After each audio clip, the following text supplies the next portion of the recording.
Hi, welcome to St. George. We're in the desert and it is hot. We're sitting on cinder rock and it just has a little gem to share with us. And this is Brigham Tea. It has many, many names.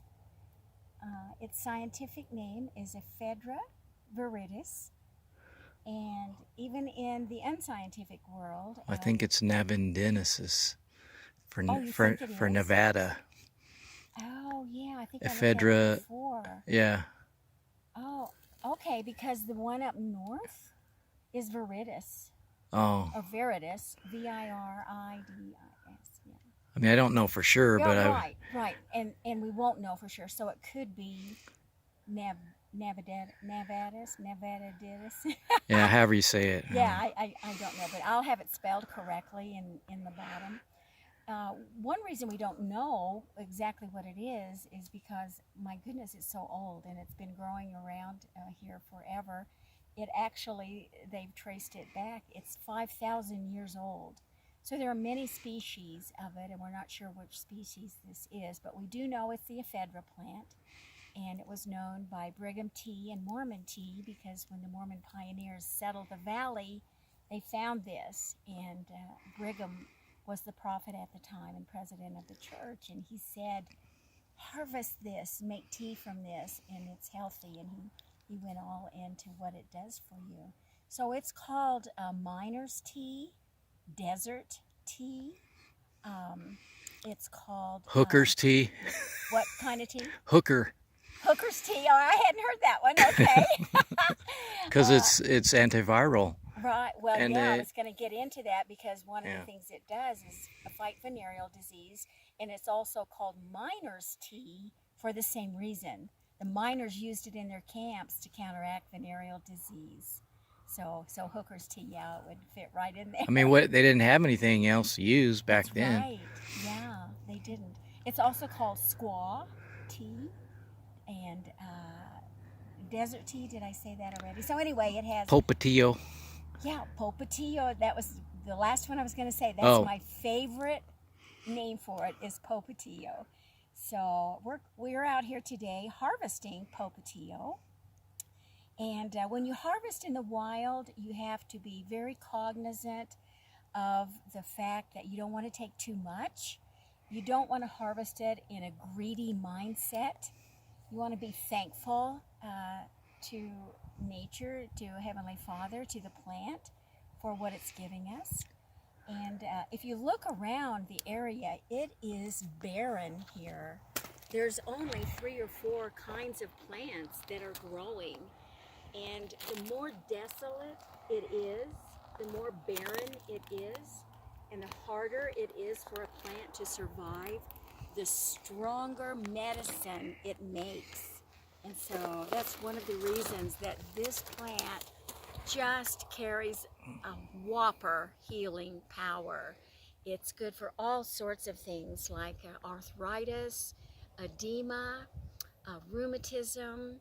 Isn't that what Brigham used it for? It's good for headaches. Oh, well, the pioneers used it for many, many different things. It's excellent for colds and flu, and that's probably what it's best known for today, and I expect the pioneers used it for that as well. It's antiviral. It's antiviral. It can kill a virus. Think of that, and it's so easy to prepare. You make a tea from it. It's actually not a tea, it's a decoction because it's quite prickly and hard, sticky, woody, sticky. So you can't just infuse it as a tea. It won't pull out all of the constituents. So you have to cook it. You have to boil it. And you just do that for a couple of minutes, and it boils out all those good constituents. Where did the name Popotillo, where's that come from? That I don't know. It sounds Spanish, so I'm assuming, because it's also called Mexican tea, so I think it's a Spanish word. I think it's something to do with the... Is it the Indian tribe? It could. I don't think it's an Indian. Oh, tribe. It's what they called it, the Indians.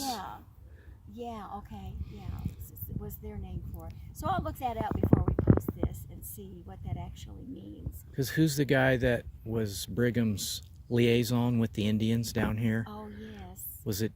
I don't remember his name. Oh, Jacob. Yeah. Oh, they have Hamlin, Hamlin? something like I think that. that's it. Okay, we should look that up Yeah. before we post this too. Because I think that's where he discovered it, that the Indians were using The it. Indians were using it, and he passed that on. And then he says, hey, Brigham, check out this Yeah. tea. And an interesting thing is, it used to only grow down here in the warm part in the Dixie part of Utah, but now it's making its way north because Doc Jones is an herbalist, and I just saw him. He was out harvesting it, and he was way up north. And he mentioned that it didn't used to be up that way, but it is now. So what about the Ephedra in it? I mean, it's called Ephedra plant, but Right. what's... And you know, that scares so many people off because of the word ephedra.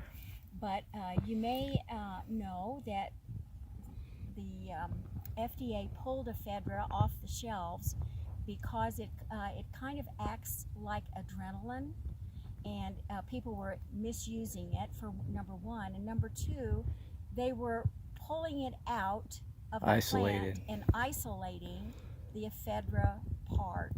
And this is perfectly safe when you use the whole plant, much like many other herbs that we have. If you start pulling out constituents, that's when you run into trouble, because Heavenly Father made this plant whole, and there's lots of things in it that we don't know what they're for, we don't know what they are, but they work synergistically with each other. So when you start pulling out parts of it, they identify a part that does a certain thing, like, you know, part of the ephedra dries up mucus, and so they made Sudafed, and it was misused. So it's different than Chinese Ma Wang, which is ephedra? It's absolutely a different species. Totally different. Totally different, yeah. It's not even the same at all. So no fears, just use it whole. You can make a decoction like I described before, or you can make a tincture with it. You can powder it and put it in a capsule. So there's many ways to use it, and there's many things it's good for. So when we harvest it, we need to be sure and leave enough of the plant that it's still going to grow. So what we do is just take the outer edges and clip them off like that, and that's what we use, and that's what we take home and harvest. So that's pretty green. Is there chlorophyll in there? There's chlorophyll in here, so that's just another component that is good for you. And you know, the chlorophyll in a plant is equivalent to your blood in your body. So it's important. It's important for you to have. And there's many good things in here, more than we even know what's in there. It's another reason to use the whole plant. So, okay, well, thank you for our harvest and foraging trip, Chad. We appreciate it. What about this other plant next to it? This other plant, we don't know. I don't know what this is, but we're going to find out. And it's very pungent, and we think it might be related to sage, but we don't know. But we're Put some in your palm of your hand. We're going to find that out. Let's see here. Here we go. Oh, I can smell it. Oh, I wow, know. Since you just picked it. Yeah, it's so pungent and powerful. So we don't know what it does, but we know it does something for sure. Thank you for being with us today. Peace out.